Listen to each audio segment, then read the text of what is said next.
நான் வந்து 2015ல I went to Australia with my family. அங்கே பிஹெச்டி போஸ்ட் டாக்டர் ஃபெலோஷிப் எல்லாம் பண்ணி I was doing the study and I was professor there. அப்போ ஒரு கோவிட் டைம்ல வந்து எனக்கு ஒரு இமெயில் வந்தது ஏஆர் ரஹ்மான் சார் கிட்டேருந்து.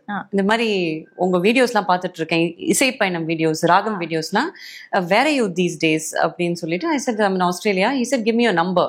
ஸோ டக்குன்னு ஃபோன் பண்ணாரு. So I had the lovely opportunity of talking to him on the phone from Australia. நிறைய விஷயங்கள் பேசினோம் அந்த டைம்ல, ஒரு 2019 அப்படி இருக்கும். And after that we were in touch through email and things like that. So I would follow his his work in Firdaus Orchestra and various things. So that was like really great. மார்கழி சீசன்ல கச்சேரிகள் வருஷம் பண்ணி எல்லா சபாலையும் பாடின்னு தான் இருக்கேன். So அந்த ஒரு time தான் டிசம்பர் 2023ல வந்து ஒரு கச்சேரி அன்னைக்கு இருந்துச்சு சாயங்காலம். அப்போ மீட் பண்றதுக்கு வாங்க அப்படின்னாரு. இன்னைக்கு வந்துருங்க அப்படின்னு இமெயில் போட்டாரு. So I was like okay, கச்சேரி முடிச்சுட்டு போகலாம் சார், மீட் பண்ணிட்டு ஹலோ சொல்லிட்டு வரலாம் அப்படின்னு. So I finish the concert.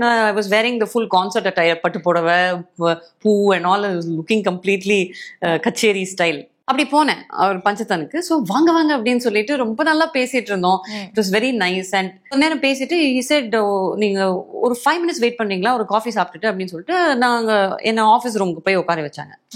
5 minutes கழிச்சு அசிஸ்டன்ட் வந்து கூப்பிட்டாரு, வாங்க மேடம். நானும் சரி கச்சேரி முடிச்சுட்டு கொஞ்சம் களைப்பா இருக்கு, காஃபி சாப்பிடலாம்னு ஜாலியா ஹாட்டா காஃபி சிப் பண்ணிட்டு இருக்கேன். 5 minutes கழிச்சு கூப்பிட்டா சரி சார் வந்து சரி பை சொல்றது கூப்பிடாரு போல இருக்கு, பிஸியா இருக்கு. போய் பார்த்தா என்ட்ரி ஆறேன், இந்த பக்கம் ரஹ்மான் சார் நிக்கிறாரு, இந்த பக்கம் மணிரத்னம் சார் நிக்கிறாரு. அப்படின்னு இந்த பக்கம் கார்த்திக் நேதா சார் பேப்பரை வச்சுட்டு ரெடியா நிக்கிறாரு. ஓஹோ அப்படின்னு சொல்லிட்டு அப்போ ரஹ்மான் சார் சொன்னாரு, திஸ் இஸ் சார்லதா மணி அப்படின்னு இன்ட்ரடியூஸ் பண்ணாரு மணிரத்னம் சார் கிட்ட. ஐ set sir it's an honor to meet you. The rest is history. We recorded.